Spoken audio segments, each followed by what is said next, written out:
dejamos, dejamos una tarea que varios de ustedes me hicieron el favor de enviarme, incluso algunos me la mandaron todavía el día de ayer, no hay problema, se las voy a recibir sin problema alguno. Y vamos entonces, con base a nuestro temario, vamos a desarrollar hoy el tema acerca de ya como tal, la demanda judicial, el concepto, la forma, contenidos de una demanda, los efectos de la demanda y la procedencia y fundamentación de la misma. Fíjense que hay una cosa muy diversa entre la demanda judicial con el concepto, la forma y el contenido de la demanda. Entonces, empezaremos con este primer tema de la demanda judicial. La demanda judicial podemos nosotros conceptualizarla como el primer acto que abre o que inicia el proceso.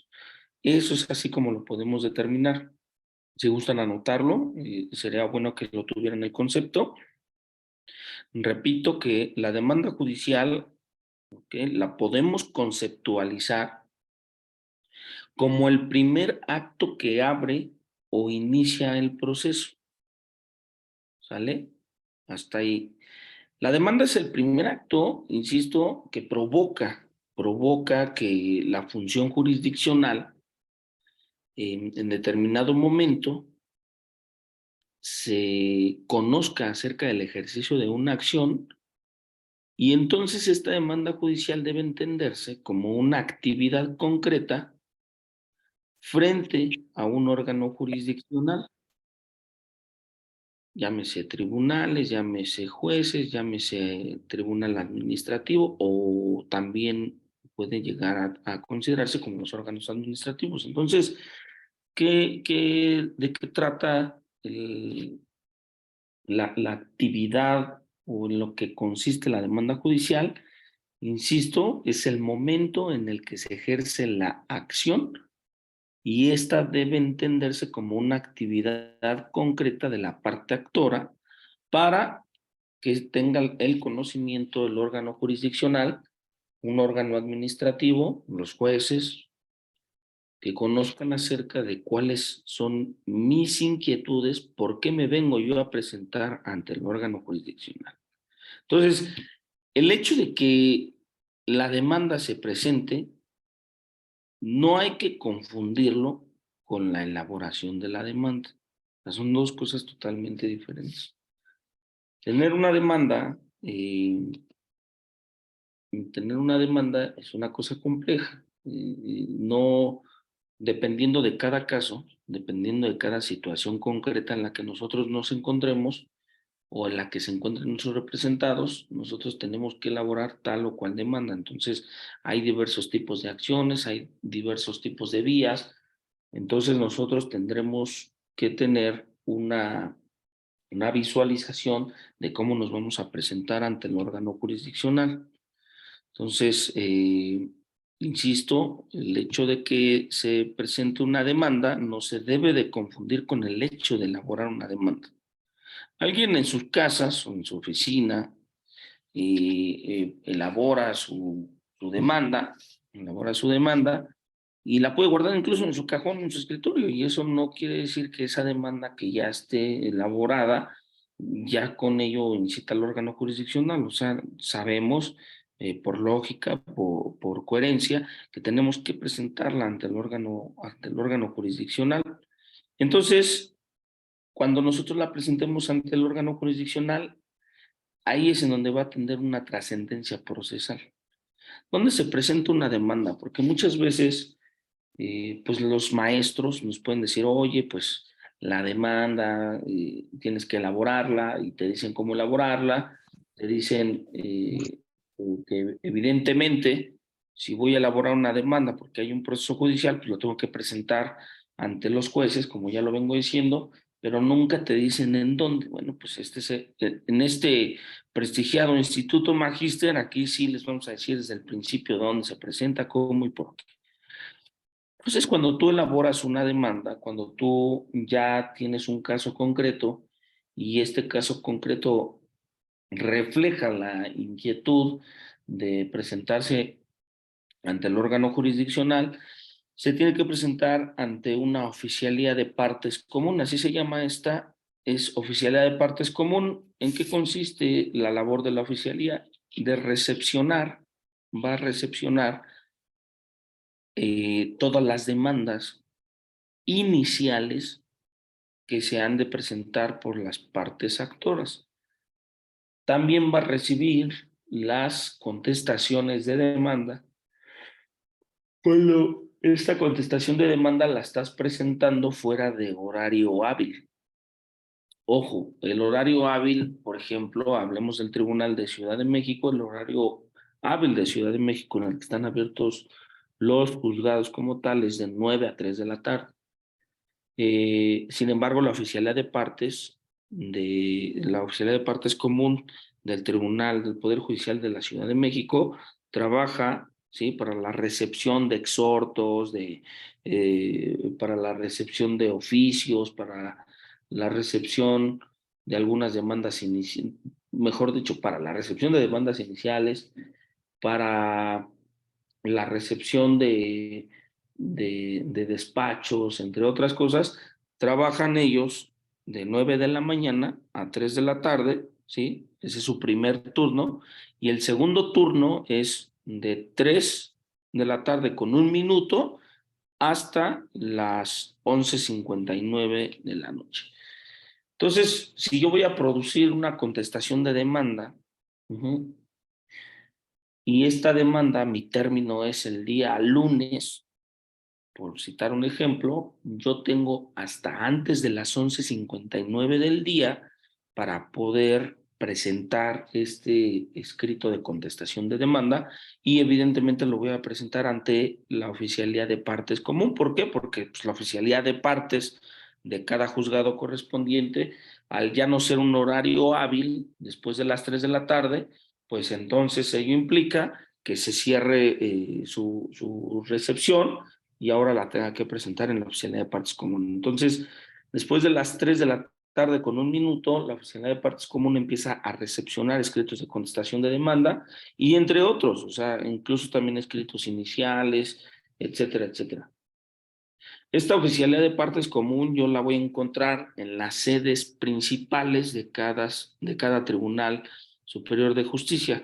¿Por qué en las sedes principales? Pues porque es ahí donde empiezan a mandar toda la información a los demás, bueno, a donde vaya a corresponder o a donde según sea el turno se haya mandado al conocimiento de tal o cual juzgado nuestro escrito inicial de demanda. Entonces, esto resulta ser de trascendencia. ¿Por qué? Porque cuando yo voy a presentar un escrito inicial de demanda, yo no voy a elegir quién va a ser mi órgano jurisdiccional. Eso no descansa en una potestad atribuida al justiciable, sino descansa en una facultad que tiene la oficialidad de partes común, de que con base a cómo vayan llegando los escritos de demanda, ellos van a decidir, o un sistema, porque ahora ya es así, antes era por decisión de turnos. Hagan de cuenta que si había 3 juzgados, pues ellos decían, ¿sabes qué? En el juzgado 1, 2 y 3, bueno, pues van llegando, me acaba de llegar una demanda, ¿no? Me acaba de llegar una demanda y voy empezando el día, pues le toca al juzgado 1. Y así sucesivamente, entonces iban haciendo los turnos conforme llegaban las demandas. Eso, les vuelvo a repetir, ha ido cambiando, evidentemente, ha ido cambiando en el sentido de que ya hay un sistema que va asignando los turnos de manera aleatoria. Entonces, ello resulta importante porque pues, cuando nosotros presentamos una demanda, como ya hay muchas personas, servidores judiciales en recepción de demandas, pues ellos no saben, ¿no?, cómo va a ser el código que va a seguir el sistema para la asignación de demandas a tal o cual juzgado, de tal suerte que, pues, si tú quieres presentar una demanda, pues la puedes presentar, pero no sabes qué juzgado te va a tocar o no va a ser con ese juez que es tu amigo, en ese juzgado donde se encuentran tus aliados. Entonces, si en determinado momento llegas a tener la suerte de que tu demanda se presenta y te toca en el juzgado aliado, vamos que toda mal, porque él va a conocer del procedimiento, pero después de eso van a venir algunas circunstancias, porque, por ejemplo, si el secretario de acuerdos o el juez resulta que son muy tus amigos, resulta que son personas que tienen una buena, en buena medida, tienen una buena identidad contigo, pues ellos van a tener que solicitar la excusa del conocimiento. Entonces, pero eso lo vemos más adelante, ¿no? Vaya, lo que les quiero decir con esto de la demanda judicial es de que, pues una vez ya presentada, ¿sí? A través de la oficialidad de partes común de los tribunales, ellos van a decidir quién va a ejercer la jurisdicción y se nos va a asignar un juzgado y un número de expediente. Recuerden algo muy importante y se los digo desde este momento, cuando nosotros vamos a presentar una demanda, nosotros tenemos que acompañar copias de la misma. Entonces, los juegos de una demanda se tienen que constituir de la siguiente manera. Ejemplo de ello, si son una parte actora y una parte demandada, o sea que nada más son dos personas vinculadas jurídicamente por un pleito, una disputa, entonces yo tengo que presentar mi escrito original, que es el que se queda en el tribunal, en el expediente que me van a asignar. Tengo que acompañar a este escrito, tengo que acompañar un traslado.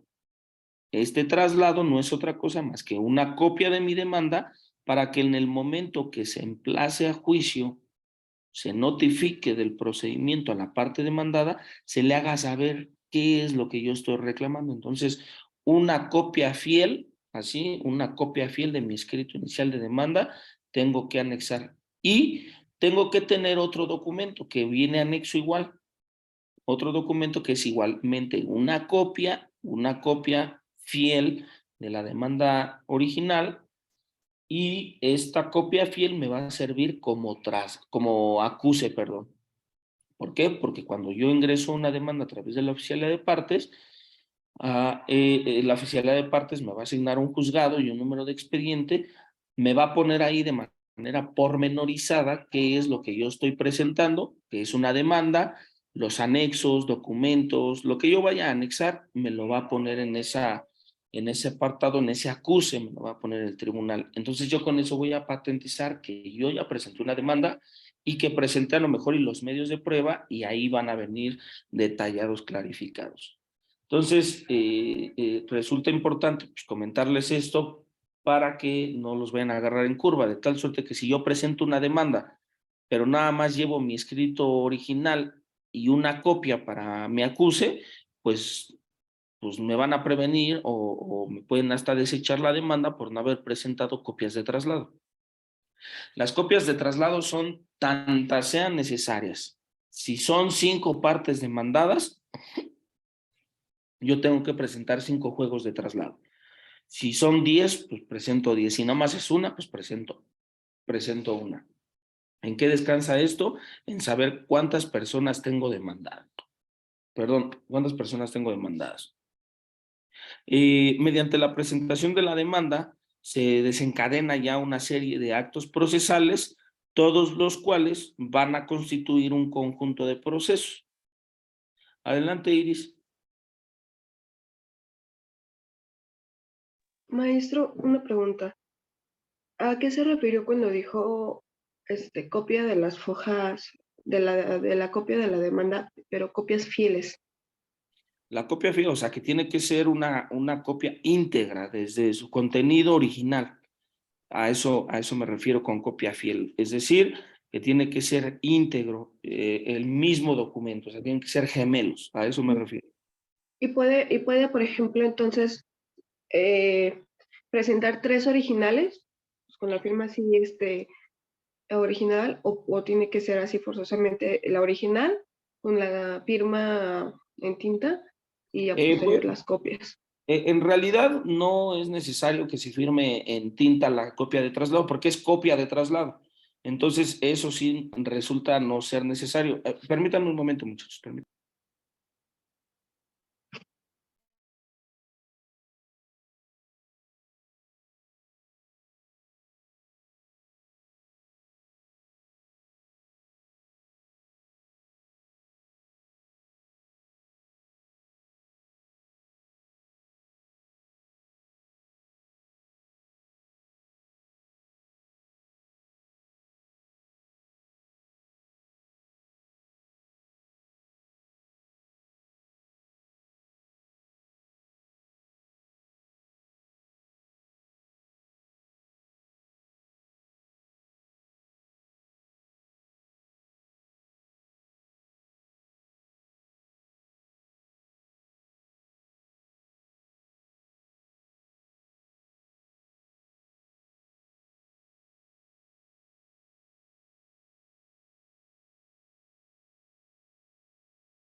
Sí, porfa. Gracias. Listo. Entonces, no necesariamente tiene que venir la copia de traslado firmada con tinta autógrafa, con la firma autógrafa, con una copia, porque precisamente eso, insisto, es lo que es una copia de traslado única y exclusivamente para referirle a la parte demandada en qué consiste la pretensión que tiene la parte actora. Muchas veces se estila, ¿no? Esto sí cabe mencionarlo, se estila que la copia de traslado, la copia del acuse, evidentemente la demanda original, se estila firmar todas de manera verídica, ¿sí? Que está plasmada ahí la voluntad de la parte de querer demandar y se puede llegar a estilar, pero eso no es una regla, ¿no? La que sí debe de venir firmada forzosamente de manera muy puntual, es la demanda original, ¿no? A falta de firma, fíjense nada más, a falta de firma, resulta que no se le podrá dar entrada y trámite y entonces será desechada. A muchos abogados, digo, esto vale la pena decirlo, mis estimados estudiantes, vale la pena decirlo con todas sus letras. Muchos abogados, imagínense nada más hasta dónde llegamos, se les olvida firmar la demanda. O sea, sí, pasa. Se les olvida, ay, hijo, madre, pues ya la presenté y se me olvidó firmarla. ¿Cómo se te va a olvidar firmarla? Digo, cuando tú tienes una comunicación seria con tu representado, pues implica que demostrarle que estás trabajando, pues es, oye, pues ven y fírmame la demanda para que sepas que estoy trabajando y sepas qué es lo que dije, qué es lo que puse. Y si hay alguna corrección, hay algo que quieras aclarar, hay algo que te gustaría señalar, puntualizar, pues que me lo hagas saber para que también el representado conozca en esencia de qué es lo que está pasando en su proceso judicial. Entonces, de pronto, mis estimados estudiantes, hay abogados que se les olvida. O sea, parece una cosa de juego, de chiste, pero es real. Pero lo más grave, imagínense de todo esto, es a lo mejor la demanda inicial, pues eso puede ser subsanable porque lo corriges y ya te la desechan y la vuelves a presentar y no hay problema. Pero imagínate que presentas una contestación de demanda, ¿sí? Y que pasa también muchísimo esa serie de actos, que presentas una contestación de demanda y no viene firmada por el demandado. Pues imagínense nada más la gravedad del asunto. Si la presentaste en tiempo y forma, pues ya estás pelas. ¿Por qué? Pues porque ya no hay manera, ¿sí? Ya no hay manera de que tú puedas tener la oportunidad de producir tu contestación fuera de tiempo. Y entonces el no haberla firmado trae como consecuencia que no se tenga por contestada la demanda en tiempo y forma y que te vayas en rebeldía. Entonces hay que tomar muy en cuenta esas cosas porque resulta que pues a lo mejor no son aspectos técnicos procesales de un juicio, pero resulta que sí son cosas muy importantes, fundamentales, torales, que ustedes las sepan, que las conozcan como futuros abogados. Entonces, eh, pues la demanda judicial, ¿sí? Es importante como un acto de la provocación de la función jurisdiccional y como el primer acto, evidentemente, mediante el cual el actor provoca a la función jurisdiccional, echa en este momento a andar toda la maquinaria procesal. Si no la presenta, jamás vas a excitar al órgano jurisdiccional. ¿Queda claro, mis estudiantes? ¿Alguna duda al respecto de la demanda judicial y sus demoles de la firma, dónde se tiene que presentar, cuántas copias y todo? ¿Alguna duda? Bueno, vamos a continuar entonces, cerramos este tema y abrimos un siguiente tema. Este tema lo vamos a establecer como concepto, forma y contenido de la demanda. Repito, el tema es concepto, forma y contenido de la demanda.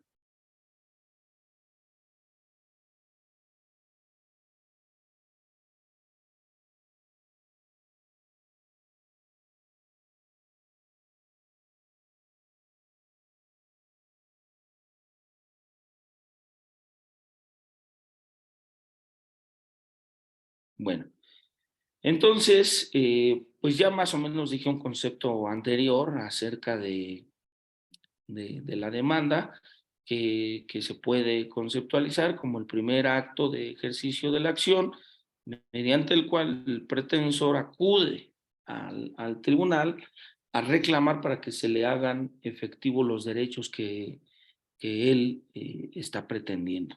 Entonces, en este acto, se debe de desligar del escrito inicial de demanda. ¿Por qué? Porque en muchas ocasiones ni siquiera es necesario un escrito.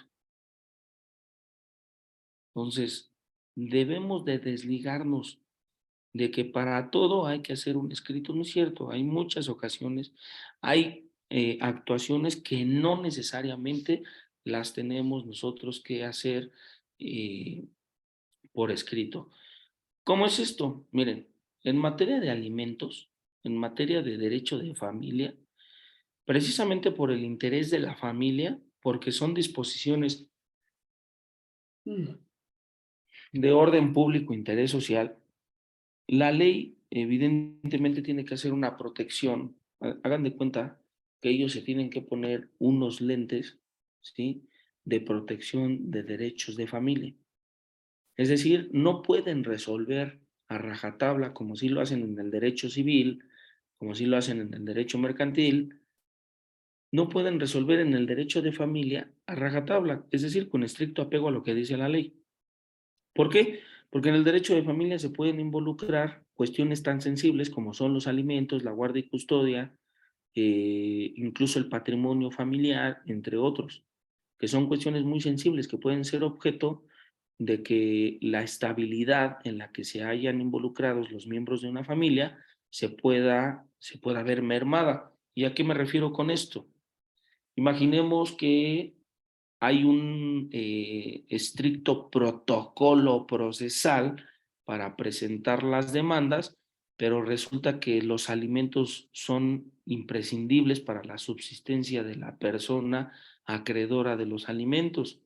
Entonces la ley no puede mostrarse cuadrada, la ley no puede mostrarse cerrada, la ley no puede mostrarse con mecanismos procesales ortodoxos, porque ello implica que la demanda de alimentos pues se viene a solicitar vía escrito o también vía oral. Se llaman alimentos por comparecencia. ¿Qué quiere decir esto, mis estimados estudiantes? Los alimentos por comparecencia, al menos en Ciudad de México, implica que la persona que es acreedora alimentaria, por la sensibilidad de la recepción de los alimentos, la urgencia que tienen los alimentos y, y el menoscabo que puede suscitarse por no pagar los alimentos o por no recibir alimentos, como son cuestiones de primera necesidad, la ley previó que el formalismo cuadrado de hacer un escrito inicial de demanda se pueda subsimir única y exclusivamente en cuestiones de derecho de familia, se pueda subsimir y entonces quien es el acreedor alimentario se puede presentar a la oficialidad de partes común. Fíjense lo que les voy a decir, esto es muy importante, porque esto puede ser algo que puede generarles eficiencia y eficacia en el desarrollo de su actividad como abogados. Entonces, resulta que se puede presentar ante el órgano jurisdiccional una persona y a la oficialidad de partes común decirle, oye, vengo a presentar una demanda por comparecencia. Así nada más. ¿Quién es el juez del turno? Y entonces ellos ya van viendo, por comparecencia, ellos ya saben, o sea, no creas que esto tampoco es muy difícil. Sí, por comparecencia vais a formar a la fila que está de aquel lado y ahorita cuando ya le sea su turno, ya le van a asignar su juez que le va a escuchar muy atentamente. Y entonces el juez va a estar sentado en un escritorio te va a pasar un formatito para que vayas llenando datos generales y todo ese rollo, en dónde trabaja el deudor alimentario, más o menos cuánto estás pidiendo de pensión, bla, bla, bla. Vas a llenar ese formatito y después vas a pasar de nueva cuenta con el juez y le vas a hacer del conocimiento que estás ahí. ¿Por qué? Pues porque vas a presentar una demanda formalmente en contra del deudor alimentario. Entonces, estás relatándole al órgano jurisdiccional, ¿sí?, tu caso, tu escenario, y ello implica que pues al momento de estarle redactando las cuestiones, el juez te está escuchando atentamente. Tú tendrás que llevar documentos muy mínimos, por ejemplo, acreditar el lazo de parentesco que existe, porque pues no puedo llegar yo a reclamarle los alimentos a su compañera Iris, a su compañero Jonathan, a su compañero Ali Muñoz. No puedo llegar y, ay, pues es que son mis deudores alimentarios. No, pues tengo que justificar que existe un lazo de parentesco, un vínculo de parentesco.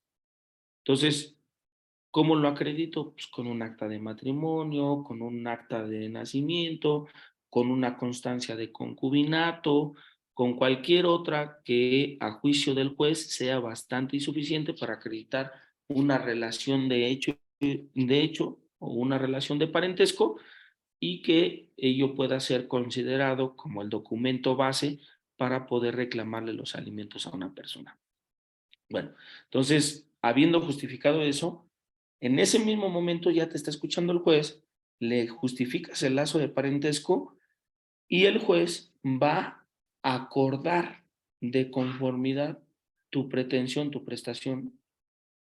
Entonces, el órgano jurisdiccional, una vez acordada la solicitud del pago de alimentos por comparecencia, si la persona que es deudor alimentario tiene una fuente laboral fija, cierta y conocida, es decir, muchos de ustedes son servidores públicos, resulta que si les reclaman pensión alimenticia y con que su acreedor alimentario diga, pues mira, trabaja en tal dependencia de gobierno, a lo mejor y hasta tienen su número de empleado, y con eso es suficiente para que en ese mismo momento de los alimentos por comparecencia, el juez te extienda un oficio de descuento por el porcentaje que él decida en una medida provisional de pago de pensión, y salgas tú del juzgado con con tu escrito de pensión alimenticia, con tu oficio de pensión alimenticia provisional, por el porcentaje que ha considerado el juez. Entonces vean cómo con los alimentos en comparecencia, pues nosotros ¿sí?, nos estamos desligando de que todos los escritos de demanda tienen que ser forzosamente así, físicamente. ¿No es cierto? Al menos en derecho de familia tenemos una posibilidad, una gran posibilidad de solicitar alimentos por comparecencia. Esto puede transitar a un cambio muy importante con la llegada del Código Nacional de Procedimientos Civiles y Familiares. Muchachos, ustedes, que son las próximas generaciones, acerca de la implementación del Código Nacional de Procedimientos Civiles y Familiares, pues vale la pena, ¿no?, que sus maestros como yo ya les estemos dando ciertos avistamientos al respecto del Código Nacional. ¿Por qué? Porque estos alimentos por comparecencia, al ser nada más exclusivamente así diseñados para el Poder Judicial de Ciudad de México, es decir, yo no puedo llegar al Poder Judicial del Estado de México o al Poder Judicial del Estado de Puebla y solicitar alimentos por comparecencia, porque esas figuras jurídicas en esas entidades federativas no existen. Esta figura jurídica existe exclusivamente en la Ciudad de México. Entonces, con la llegada del Código Nacional de Procedimientos Civiles y Familiares, ¿qué creen que está pasando? Pues están cambiando ciertas figuras jurídicas. Y entonces el ya no prever los alimentos por comparecencia, pues pudiera ser un cambio como no tan importante, porque están olvidando la eficacia que tienen los alimentos por comparecencia. Entonces, esto se los platico para que ustedes más o menos lo tengan en cuenta, en el hecho de que pues van a llegar a determinado momento, tenemos hasta el 2027 para que todos los poderes judiciales de todo el país ya tengan en vigor el Código Nacional de Procedimientos Civiles y Familiares, y el tema es de que aquí no prevén los alimentos por comparecencia. Entonces, todo es vía escrito, total y absolutamente. Sin embargo, el desarrollo de un proceso judicial en atención al Código Nacional de Procedimientos Civiles y Familiares, se privilegia la mediación y se privilegia la oralidad. Entonces, todas las audiencias, como regla general en este código, son de manera oral, pero bueno, no me quiero adelantar. Vámonos con pies de plomo porque esto es parte de que ustedes vayan entendiendo el desarrollo de un proceso judicial. Bueno, entonces ya vimos que la demanda puede ser presentada de manera en su forma escrita o bien en Ciudad de México en su forma oral, es decir, solicitarlo por comparecencia. Pero sabemos que nada más hay una exclusión en la norma jurídica, no todas las demandas, única y exclusivamente puede ser los alimentos por comparecencia, los que corresponden al derecho de familia, ¿de acuerdo? Entonces, de la forma y del contenido, ahora hablemos de, ya dijimos concepto, ya dijimos forma, ahora vamos a hablar acerca del contenido. Pues miren, no es una cosa que en el contenido de una demanda nosotros tenemos que dar cumplimiento a lo que dice la ley procesal respecto a cómo, cómo vamos a elaborar una demanda. Entonces, esto es muy sencillo, muchachos. No crean que también la elaboración, el contenido de una demanda, no crean que es una cosa del otro mundo, algo que, no, pues es que esto es muy difícil y pues la verdad, evidentemente, cuando no tienes un maestro, un profesor que te vaya guiando adecuadamente, pues evidentemente vas a pensar que todas las demandas son muy difíciles de hacer y la verdad de las cosas es de que no es así. O sea, en estricto sentido, la realidad de la vida procesal es de que hacer un escrito inicial de demanda es muy sencillo, o sea, es algo muy papita, es algo que a partir de que yo te lo enseñe, cuando a ti te presenten un caso, vas a volver a tus apuntes de este día 28 de mayo a las 9:44 de la mañana y vas a decir, es que el maestro Covarrubias me enseñó cómo redactar una demanda y nada más, simple y sencillamente lo tienes que hacer como yo te voy a enseñar, porque esa va a ser tu regla general en el desarrollo de tu ejercicio profesional. Entonces, no sé si ustedes me puedan apoyar en que tengan a la mano o que tengan en sus computadoras o en sus celulares, en sus medios tecnológicos, que tengan el Código de Procedimientos Civiles vigente de la Ciudad de México, Código de Procedimientos Civiles vigente en la Ciudad de México, y vamos a echarle un vistazo. Vamos a aterrizar este código. Yo ya lo tengo a la mano. Y pues me gustaría muchísimo que ustedes también pudieran tenerlo a la mano. ¿Para qué? Pues para poder entendernos más rápido.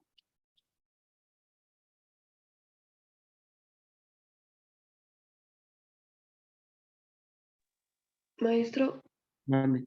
entonces ahora con la implementación del Código Nacional, ¿se van a derrogar los estatales? Los códigos Claro, estatales. sí, va a pasar igual que en el código de procedimientos penales de cada entidad federativa fue derogado en su totalidad por, eh, abrogado, perdón, en su totalidad por el Código Nacional de Procedimientos Penales, y lo mismo va a pasar, nada más que su aplicación, al igual que pasó en la materia penal, va a ser de manera paulatina o progresiva. ¿Qué quiere decir esto? Cada poder judicial de cada entidad federativa eventualmente va a hacerle la propuesta a su poder legislativo de cada entidad federativa de que ya están listos, que ya está todo armado para la implementación del Código Nacional de Procedimientos Civiles y Familiares. Tiene que ser una propuesta dirigida al, a la Cámara de la correspondencia, ¿no? A la Cámara de Diputados local. ¿De acuerdo, Iris?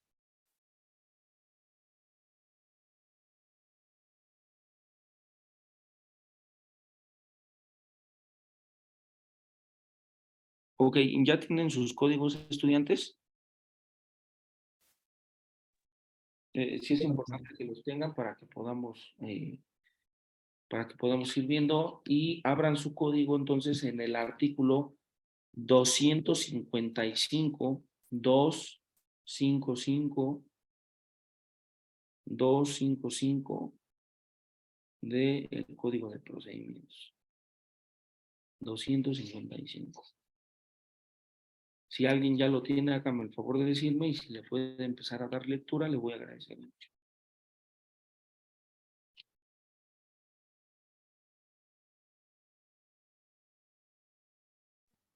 Sí, maestro, ya lo tengo yo. Adelante, por favor, Inés. Artículo 255, fracción primera, artículo 255, toda contienda judicial, principal o incidental, principiará por demanda, en la cual se expresa, fracción Hasta ahí, primera. hasta ahí, hasta ahí. Entonces, vean ustedes lo que acaba de leer su compañera. Esto resulta ser muy importante. Hay que hacer análisis al respecto de este artículo 255. Entonces, escuchen bien lo que dijo su compañera. Dice que toda contienda judicial, cuando decimos toda contienda judicial, ¿qué quiere decir? Pues toda. O sea, que si hay un problema, si hay una controversia, si hay un pleito, una disputa, un litigio, entonces toda contienda judicial, toda, toda, quiero que quede claro que es toda. O sea, no te vayas a buscar en otro lado, no pidas un machote, no le digas a tu maestro Agustín Covarrubias que si te pasa una demanda de, de pensión, de rescisión de contrato, de cumplimiento, de reivindicación, no le pidas a tus maestros, no le pidas a nadie que te ayude, que te diga cómo, que esto, porque lo que tienes que hacer es atender a lo que dice el código, dice toda contienda judicial. Luego dice más adelante, según lo que leyó su compañera, dice principal o incidental. Es decir, una demanda principal es mi escrito inicial de demanda, la vía, la forma en la que yo vengo a presentarme para reclamar mis prestaciones o pretensiones. Y la incidental son, no me voy a adelantar, pero se los voy a decir, nada más una embarradita. Los incidentes son meramente juicios pequeños dentro de un juicio general, son juicios pequeños que se tienen que resolver previo al dictado de una sentencia que resuelve el juicio principal. Entonces, si yo tengo un problemita, les voy a poner un ejemplo muy concreto. Yo demando la pensión alimenticia a mi deudor alimentario. Fijan de manera provisional el 20% de su sueldo. ¿Sale? Llevamos el juicio, esta persona contesta la demanda y todo bien, etcétera, etcétera. Ya incluso desahogamos pruebas, pero resulta que no me ha pagado 5 meses de pensión alimenticia provisional. Entonces, ese ya es un problema que tengo que resolverlo previo a que se dicte la sentencia. Entonces, yo promuevo un incidente de pago de pensiones alimenticias vencidas y no pagadas de manera provisional para que éstas me sean evidentemente proporcionadas. Y entonces estoy iniciando un juicio nuevo. Pero este juicio está dentro del principal, que es el pago de pensión alimenticia. Nada más que ahorita le estoy reclamando las que me deben, las que se encuentran vencidas. No puedo yo nada más hacer un escrito y decirle, oye juez, dile de favor a la parte deudora que me pague la pensión que ya me debe. No puedo, tengo que hacerlo vía incidental. ¿Por qué? Porque eso es una controversia. Entonces, palabras más, palabras menos, eso es el incidente. Entonces, toda contienda judicial, principal o incidental, dice aquí la ley, principiará por demanda, en la cual se expresarán, y ya nos viene un catálogo de 10 fracciones que yo debo de cumplir de manera muy puntual.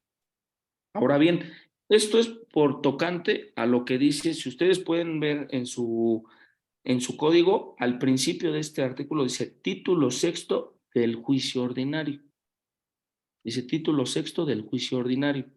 Pero si nosotros, aváncense un poquito más, muchachos, váyanse al artículo 969 del código, de este mismo código, pero artículo 969.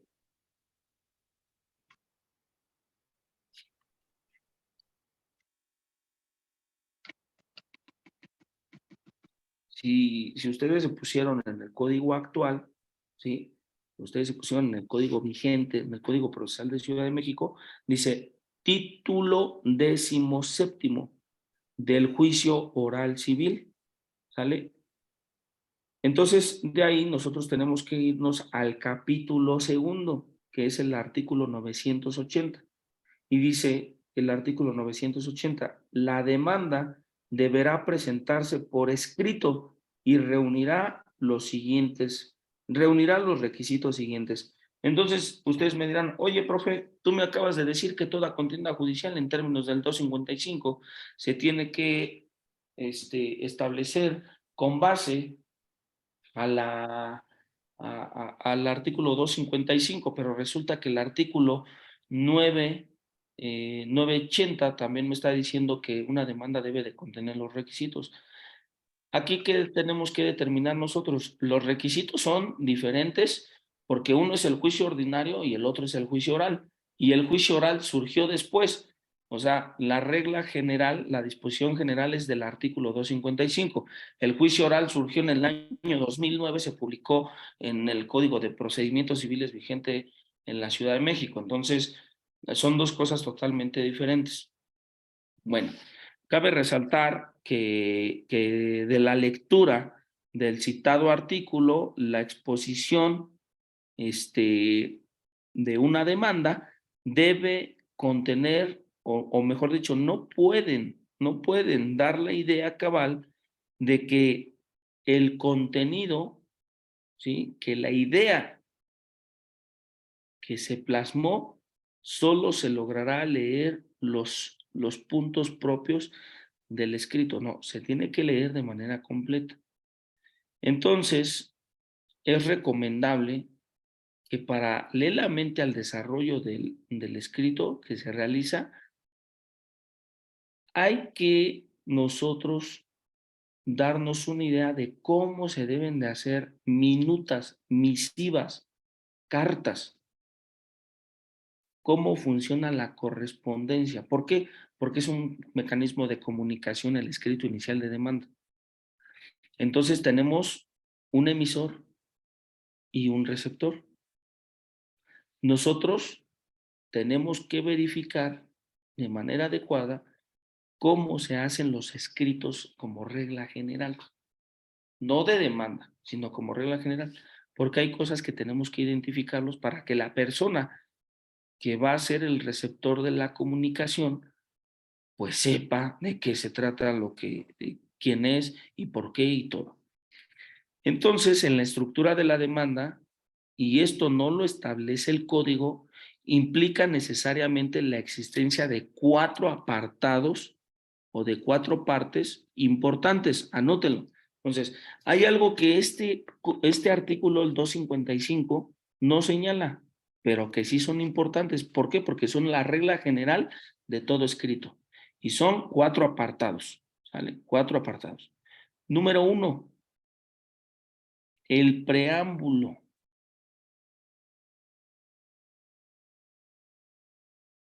Número 2, la exposición de los hechos.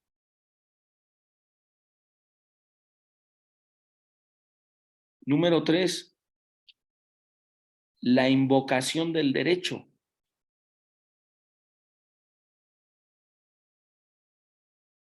Y número 4, los puntos petitorios.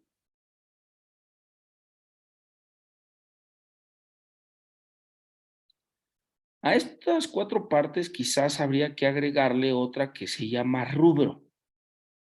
¿Vale? Quizás habría que agregarle otra que se llama rubro, pero viene contenida en el preámbulo. Aún y así, el rubro resulta ser muy importante. ¿Por qué? Porque el rubro es justamente el que me va a dirigir a qué expediente me estoy dirigiendo, quién lo está promoviendo, quiénes son las partes en el expediente. Entonces, el rubro va a resultar ser demasiado importante precisamente para que se identifique inmediatamente quiénes son las partes en el procedimiento. En el rubro simplemente se van a identificar, el asunto con las menciones genéricas, es decir, parte actora, su nombre completo, la palabra de contienda, que es abreviada, que es versus, B de vaca, S de salón, versus, ¿sí? El nombre completo de la parte demandada. Posteriormente vendrá el tipo de juicio, el proceso o trámite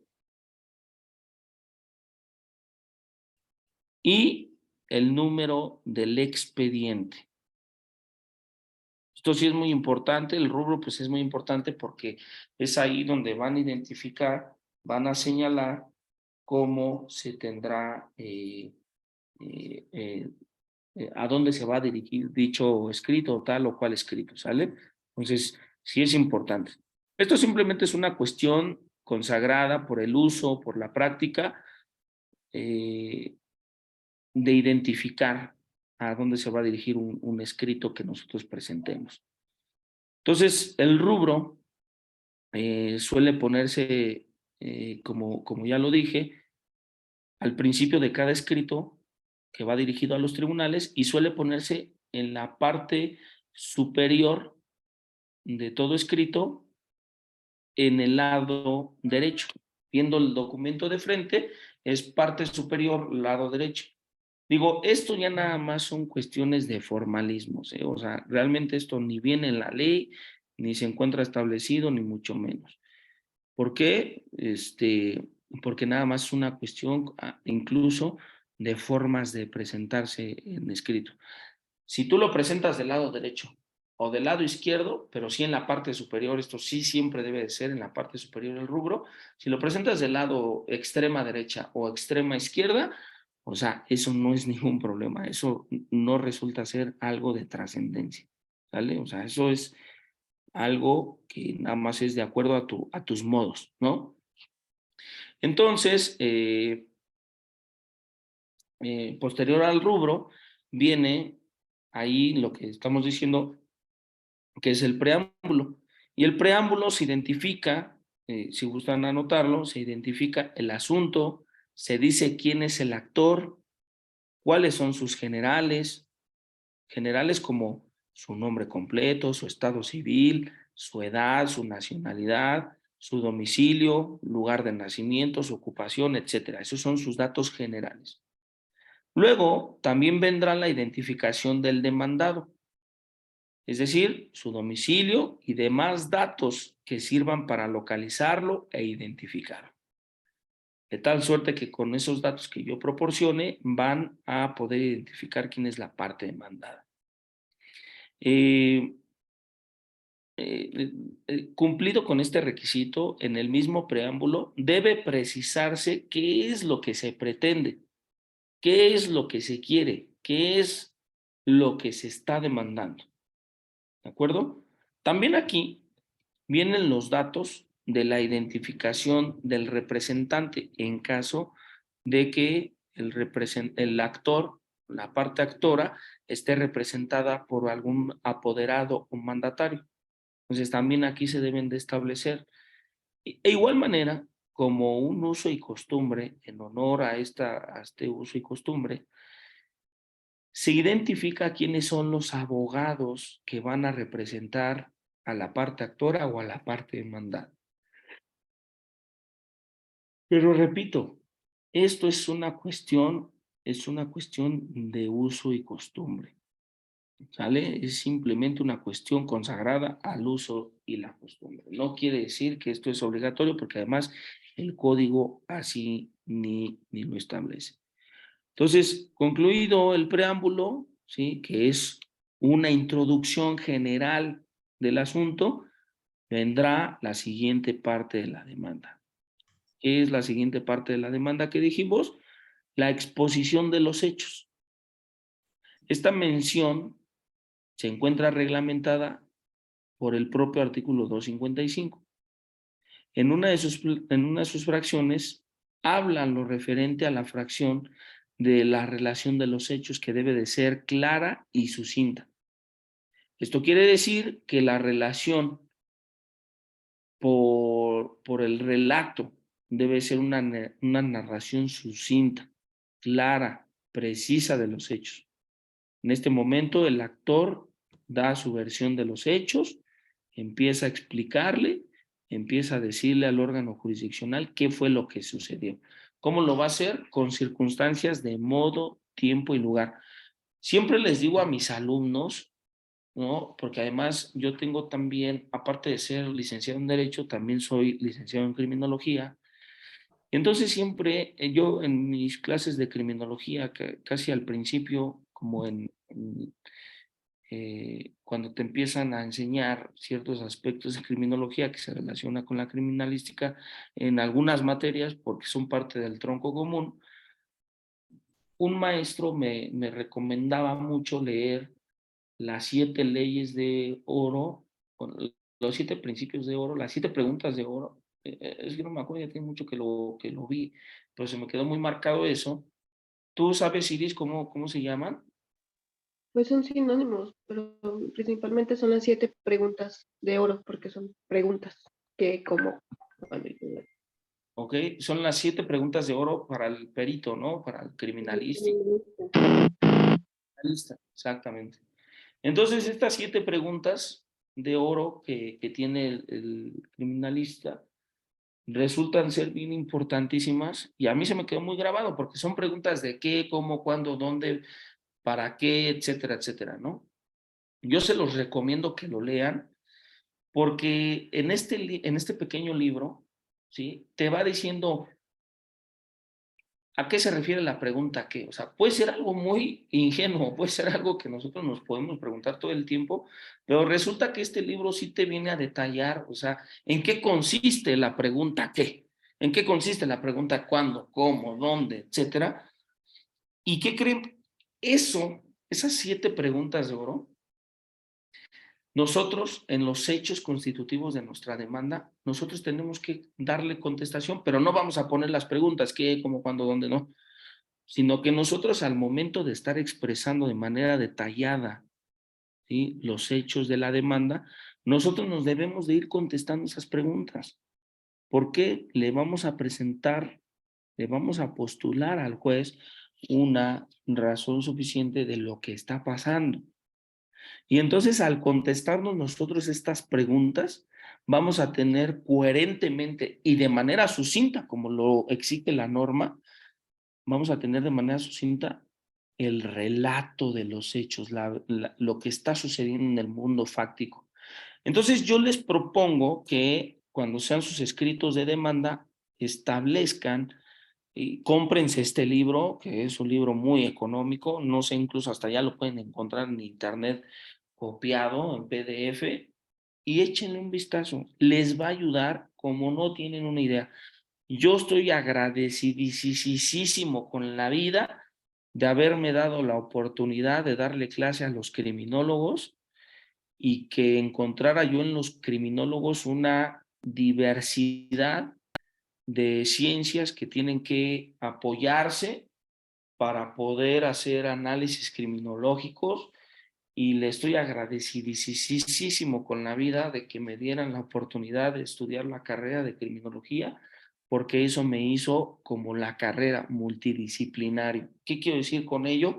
Pues me dio la oportunidad de no cerrarme como lo cuadrado que muchas veces llegamos a hacer los abogados, y entender que pues hay otras formas en las que el derecho se debe de apoyar, se debe de auxiliar para poder hacer un desarrollo adecuado del ejercicio profesional o de la presentación, postulación y resolución de los conflictos.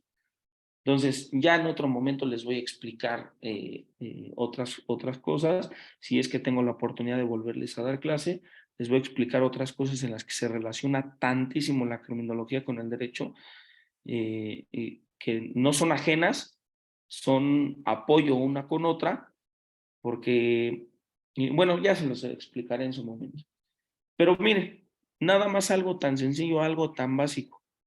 La criminología, haberla estudiado, me dio la oportunidad de darme cuenta que para yo poder producir un escrito inicial de demanda, tengo que apoyarme, ¿sí? A lo mejor, y de estas 7 preguntas de oro para el criminalista. O sea, nada más imagínense. Y con esto, para mí es muy fácil redactar las demandas. Entonces, pónganle ahí especial atención a esto, muchachos, les va a ser de gran utilidad. ¿Quieres decir algo, Iris? No. No, maestro. Ok, entonces continuamos. Bueno, la exposición de los hechos, como ya lo dije, pues es la narración sucinta de la parte histórica de la demanda. Vendrá la siguiente parte, que es en donde se va a invocar el derecho. Nótese que la invocación del derecho deberá implicar todo razonamiento, o sea, la fundamentación por parte del actor de su pretensión.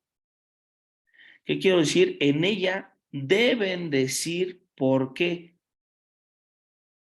el actor considera que determinados artículos o principios jurídicos e incluso determinada jurisprudencia o determinados precedentes apoyan a la exposición que él está sustentando. ¿Sale?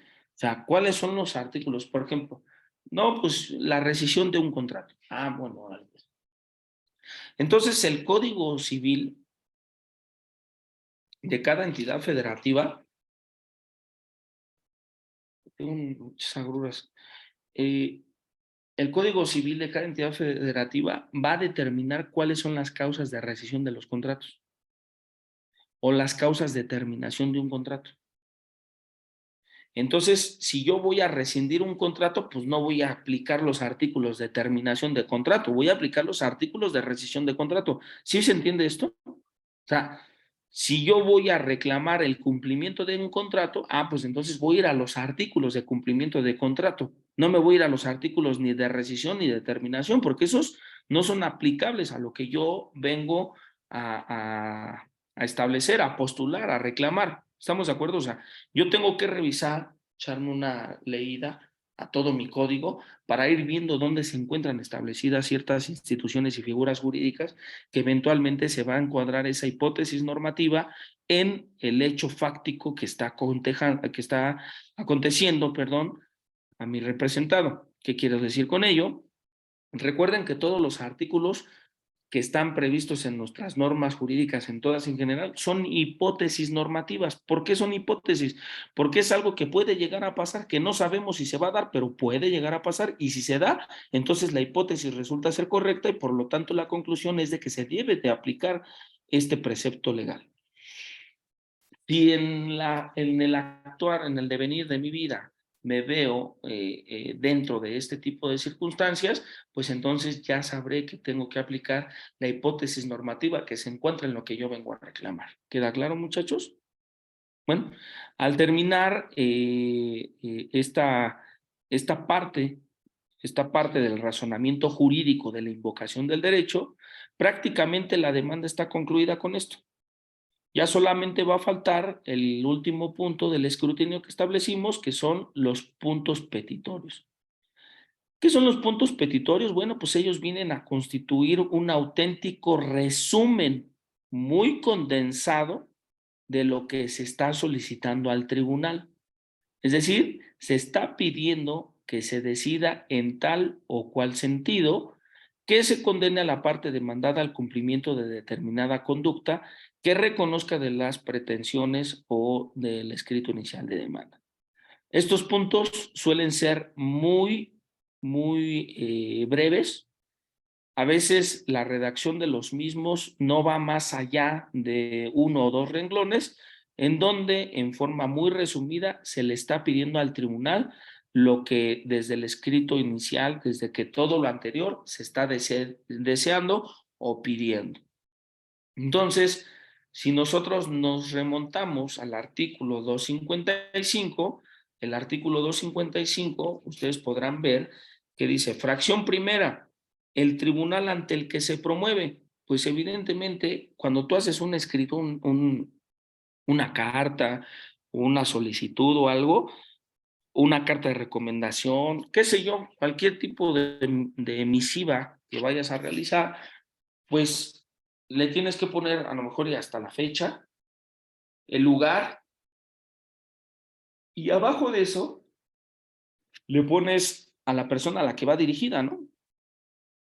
O simplemente a quien corresponda.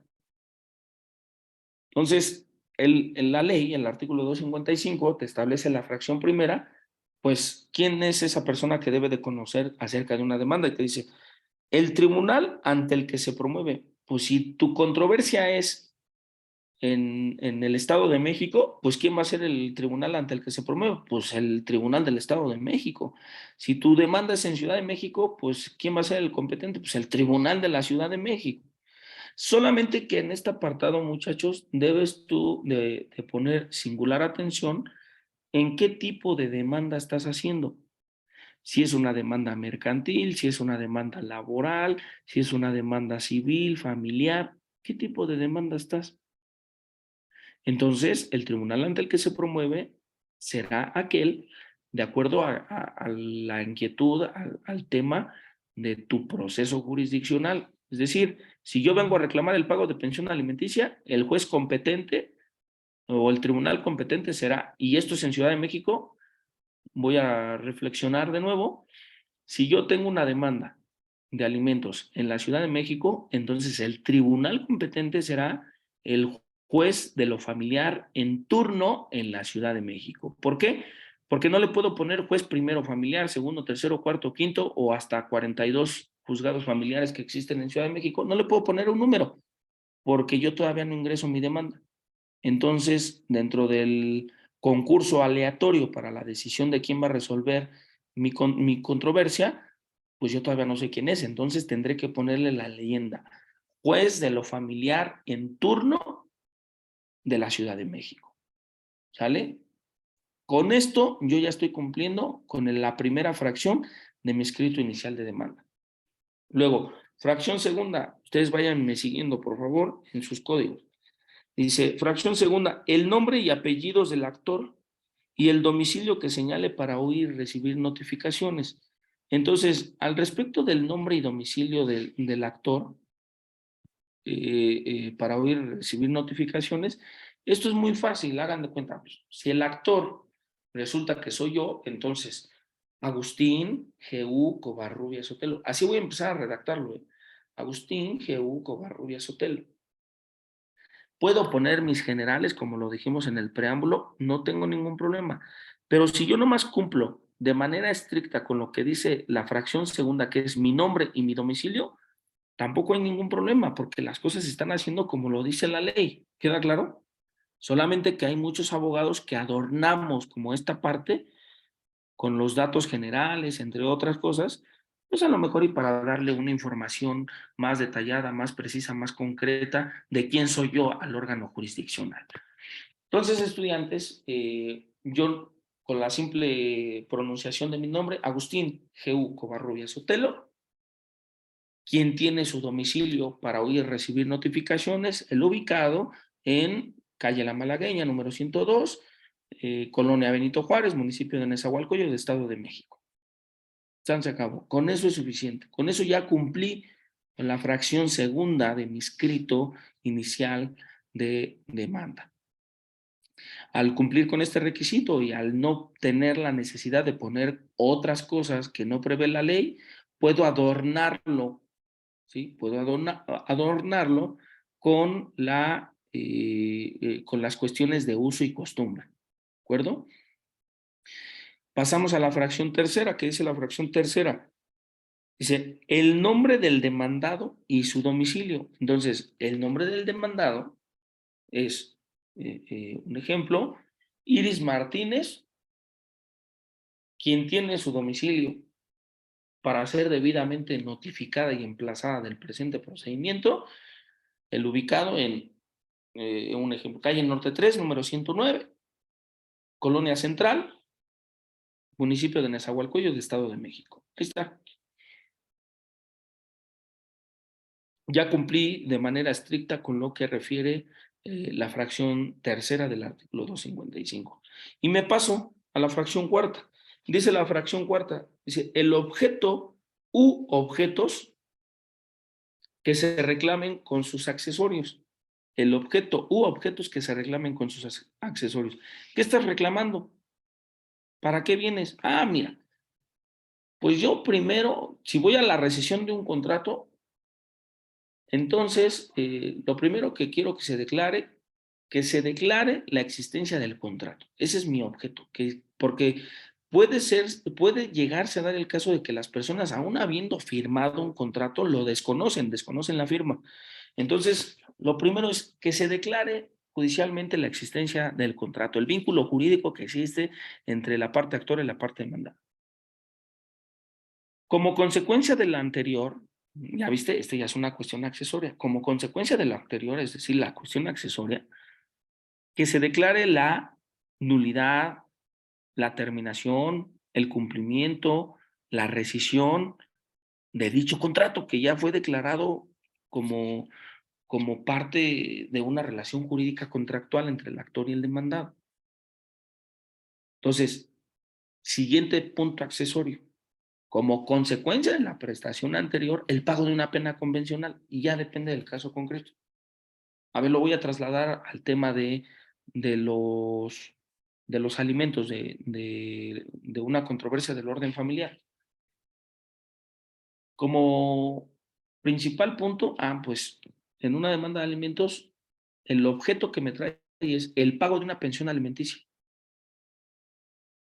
Entonces, si lo que me trae a mí es el pago de la pensión, lo accesorio sería que se declare de manera provisional el pago de una pensión alimenticia en su momento definitivo. Otra cuestión que puede ser accesoria es que se decrete la guardia y custodia. Es accesorio, pero yo no lo estaba pidiendo, pero como van juntos con pegado, como carne y uña, o mugre y uña, o mugre, carne y uña, entonces yo tengo que señalar las cuestiones accesorias. Entonces, puedo tener muchos objetos. Por ejemplo, si quiero reclamar los alimentos, pero también quiero reclamar la guardia y custodia, y también quiero reclamar la garantía de una pensión alimenticia. Todo esto puede ser principal o puede ser un objeto principal. Pero si yo nomás vengo por los alimentos y no me importa la guardia y custodia y eso, esas cuestiones son accesorias, pero porque se van a declarar a fuerzas. ¿Queda claro? Entonces, así es como se debe de cumplir con los requisitos de esta fracción. Luego pasamos a la fracción quinta, dice, los hechos en que el actor funde su petición, perdón, en los cuales precisará los documentos públicos y privados que tenga relación con cada uno de los hechos, así como si los tiene o no a su disposición. De igual manera, pronunciará los nombres y apellidos de los testigos que haya presenciado los hechos relativos. Asimismo, debe enumerar y narrar los hechos exponiéndolo sucintamente con claridad y precisión. Ya vimos eso, ya lo analizamos. Nosotros tenemos que ir poniendo la relación jurídica, cómo se fue dando, con base a la contestación de las preguntas de 7 preguntas de oro. Posteriormente a ello, en una fracción sexta, encontramos que dice los fundamentos de derecho y la clase de acción, procurando citar los preceptos legales. También ya hablamos acerca de ello, ya dijimos que este es el apartado específico en donde yo voy a señalar cuáles son las hipótesis normativas que se encuadran automáticamente con lo que yo estoy pidiendo o reclamando. Pasamos a la séptima fracción y dice el valor de lo demandado si de ello depende la competencia del juez. Resulta que este artículo, esta fracción, perdón, de este artículo, ya está quedando en desuso y la razón es la siguiente. Antes existían juzgados de cuantía menor, luego juzgados de primera instancia. O sea, había dos tipos de juzgados, cuantía menor y primera instancia. Y precisamente el valor de lo demandado determinaba qué tipo de juez iba a conocer, uno de cuantía menor o uno de primera instancia. ¿Por qué? Porque los de cuantía menor son procesos judiciales de medio pelo, de medio cachete, llaneros, ¿no? Y ya los de primera instancia, en atención a la cuantía del procedimiento, pues entonces ya lo resolvía un juez de primera instancia. ¿Por qué? Porque en estricto, como uso y costumbre, es un secreto a voces, en estricto sentido, el juez de primera instancia pues era más chingón que el juez de cuantía menor. O sea, así de fácil, se los pongo. Entonces, los procesos por la cuantía era importante. Entonces, esta fracción, dependiendo del valor de lo reclamado, iba a ser importante para saber qué tipo de juez iba a conocer, uno de cuantía menor o uno de primera instancia. ¿Queda claro? Tenemos luego, muy importante, la fracción octava, que dice la firma del actor o su representante. Recuerden que es muy importante presentarlo firmado. ¿Por qué? Pues si no está firmado, pues entonces no se le va a dar curso, trámite. De tal suerte que nosotros nos podemos inmiscuir en una presentación de demanda innecesaria, ya lo platiqué hace un rato. ¿Por qué? Pues por falta de la firma. Fracción novena dice, para el trámite de incidentes en materia familiar, la primera notificación se llevará a cabo en el domicilio. Con la fracción octava, con eso cerramos el tema del escrito inicial, porque ya las demás, las siguientes dos fracciones ya nada más son como puntos aclaratorios en cuestiones de derecho de familia. No son propiamente cuestiones de escritos, digámoslo así, no son cuestiones de escritos que se producen, no son cuestiones del escrito, pero valga el pleonasmo. Entonces, nosotros con la fracción octava, pues ya estamos cerrando. ¿Por qué? Porque ya estamos poniendo nuestra firma de autógrafo de la persona que es nuestro representado. Muchachos, ¿tienen alguna duda hasta este momento al respecto de lo que he venido platicando con ustedes? ¿Alguna cuestión, alguna interrogante, algo que quisieran que se aclarara, que se pudiera poner más en contexto? No, maestro. Ninguna.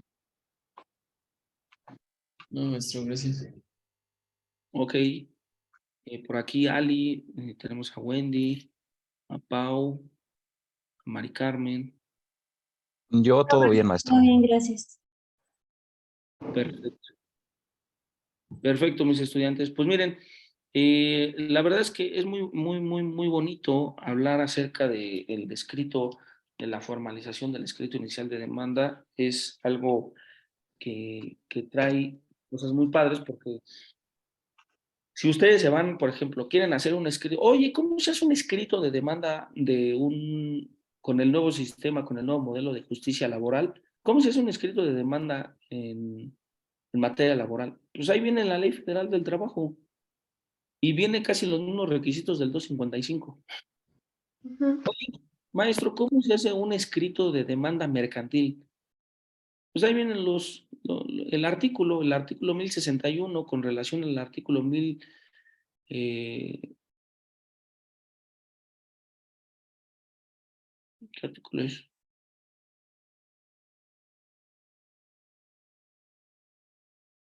¿1033? Permítanme, estoy pensando.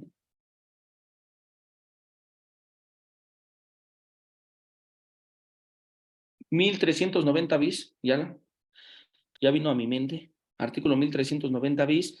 El artículo 1390 bis guión 11, porque son muchos artículos 1390 bis que corresponden al juicio oral mercantil, te establecen cómo se debe de llevar a cabo un procedimiento oral mercantil, pero también te dicen cómo va a iniciar el procedimiento oral mercantil, e iniciará con un escrito inicial de demanda, y este escrito inicial de demanda debe de contener casi los mismos requisitos del artículo 255 del Código de Procedimientos de la Ciudad de México. O sea, si ustedes se dan cuenta, si ustedes analizan y echan un clavado a estos artículos, se van a dar cuenta que es lo mismo.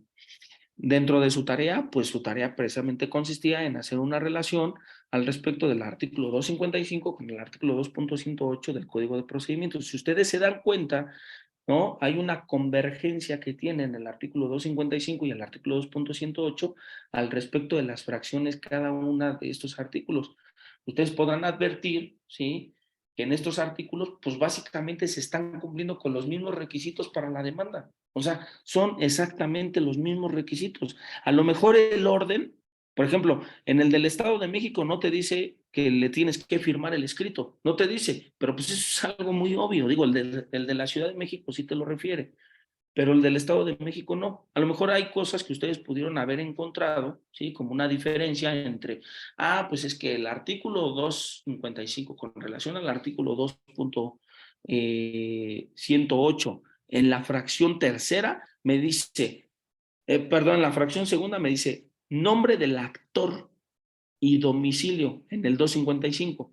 Y en el artículo 2.108 del Código de Procedimientos de la Ciudad, del Estado de México, fracción segunda, te dice nombre y apellido del actor.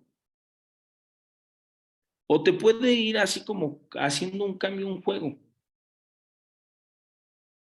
Te puede alterar el orden incluso, pero eso no significa que no contengan lo mismo. Contienen exactamente lo mismo, muchachos. Yo me acuerdo cuando hace, ¿qué serán? Unos 5 años. Yo creo que sí, más o menos 5 años ya. Va a cumplir 5 años. Nuestro querido amigo y mentor de muchos de nosotros, el doctor Camilo Constantino Rivera, me pidió que lo ayudara en una demanda mercantil, en una demanda mercantil. Yo decía, no manches, yo me tengo que poner las pilas porque para mí Camilo, o sea, siempre ha sido un top en el derecho procesal. O sea, para mí Camilo pues es mi mentor, o sea, pues él es mi maestro. Entonces, cuando a mí Camilo me encarga, oye amigo Coba, quiero que me ayudes a demandar en la vía oral mercantil al Banco de Banorte. Y entonces yo decía, no manches, pues me lo está encargando Camilo. Eso quiere decir que además de que ve un talento en mí, me está encargando algo que es particularmente de él, y pues yo me tengo que poner las pilas porque pues cómo voy a quedarle mal a este gran personaje. Y entonces cuando él me dijo, sentí una sensación como de miedo al reto, ¿saben? Eso tiene 5 años, o sea, yo apenas estaba iniciando en mi ejercicio profesional, y entonces tenía como cierto miedo al reto, pero después dije, no, a ver, espérate, o sea, si realmente te la sabes, ¿no? O sea, hablé conmigo mismo, con mi almohada, dije, si realmente te la sabes, si realmente conoces del derecho de procesal, pues entonces no te tiene que espantar absolutamente nada, ni te tiene que dar miedo el reto. ¿Y saben qué fue lo que hice? Agarré mi código de comercio, así como agarré mi código de comercio, lo abrí en el artículo 1390 bis-11, y entonces que me pongo a redactar la demanda con base a los requisitos como yo se los expliqué ahorita. ¿Y qué creen? Fue una demanda ganadora. O sea, llegamos a la presentación de la demanda, llevamos el proceso judicial y tuvimos una demanda ganadora. Finalmente terminaron pagándonos el recurso económico el Banco del Banorte, y pues eso resultó ser algo muy padre para mí porque eso me ayudó a tomar fuerza. Entonces ya, pues hacer escritos de demanda no es tan difícil, con que tú cumplas a cabalidad con cada una de las fracciones en la forma estricta que establece el código, con eso es suficiente. Digo, yo ya les enseñé a lo mejor la forma coloquial, la forma de hacer escritos de demanda de manera usual, pero también ya les enseñó ahorita a hacer o analizar, pensar en cómo hacer un escrito de demanda con base al ordenamiento jurídico, a la hipótesis normativa. Entonces, eventualmente, lo único que tienen que estar haciendo, muchachos, que creen que es estar practicando. Tienen que practicar en la redacción de sus escritos iniciales de demanda. Muchachos, si no hay dudas, si no hay más que abonar a esto, yo doy por concluida la presente sesión, y ya nos estamos viendo en clase de reposición de otras anteriores, que creo que nomás es una. Nos estamos viendo para la reposición de clase y vamos a hablar ya del cierre como tal. Con las tareas que me han estado enviando y con sus asistencias se encuentra justificada la evaluación continua. Entonces, lo magnífico de todo esto es de que la gran mayoría de ustedes me han mandado sus tareas, y todas sus tareas han sido revisadas, han sido cotejadas. A algunos les contesto, no a todos les contesto de recepción y no les pongo mis comentarios, pero sepan que sí vi sus tareas, que sí le eché un vistazo a lo que ustedes se tomaron el tiempo de cumplir, y pues me da mucho gusto por ustedes que tienen responsabilidad y cierto interés genuino en seguirse profesionalizando. Los quiero felicitar de antemano. Muchísimas gracias por el haberse conectado hoy en domingo. Yo sé que hacemos un esfuerzo conjunto, o sea, no crean que nomás ustedes. Yo también hago un esfuerzo, me cuesta muchísimo trabajo levantarme de mi camita después de haberme puesto una buena parranda el sábado en la noche y madrugada. Ayer llegué, igual que hace 15 días, llegué, bueno, igual que cada 8 días, llegué a las 3:30 de la mañana, si no recuerdo, y entonces ya les digo aquí a los de Magíster, oigan, márquenme, despierten ustedes, porque si no yo me voy como hilo de media, me quedo dormido. En fin, Dios los bendiga, pasen un bonito, un excelente fin de semana, disfruten, aprendan y bueno, nos vemos la próxima. Adelante, Wendy.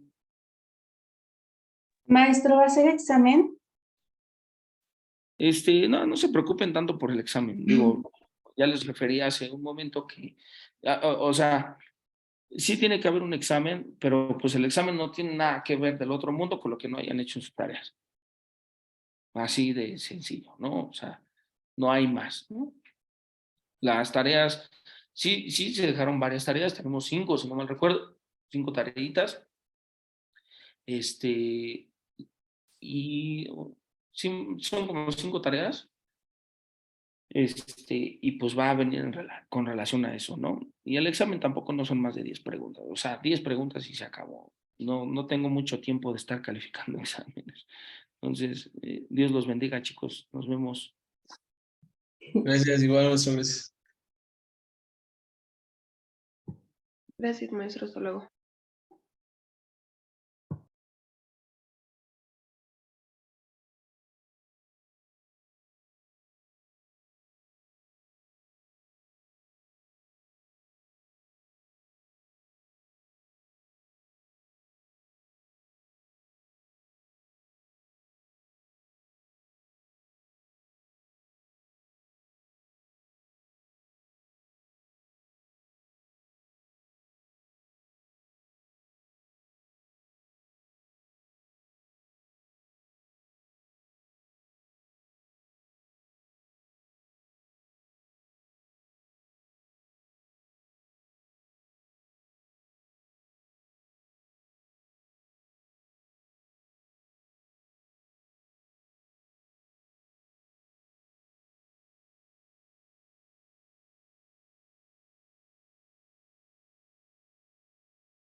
Buenos días, denme un momentito, por favor, y ahorita comenzamos.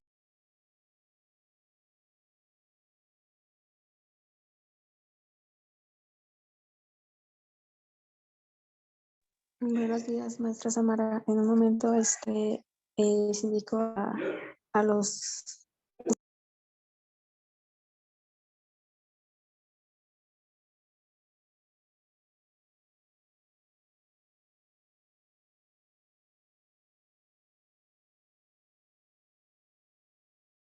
Sí, Luz, empiezo en unos 5 minutos, por fin.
Ok.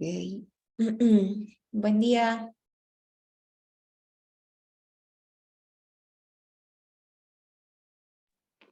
Buen día, maestra. Buenos días. Buen día. Buenos días, maestro.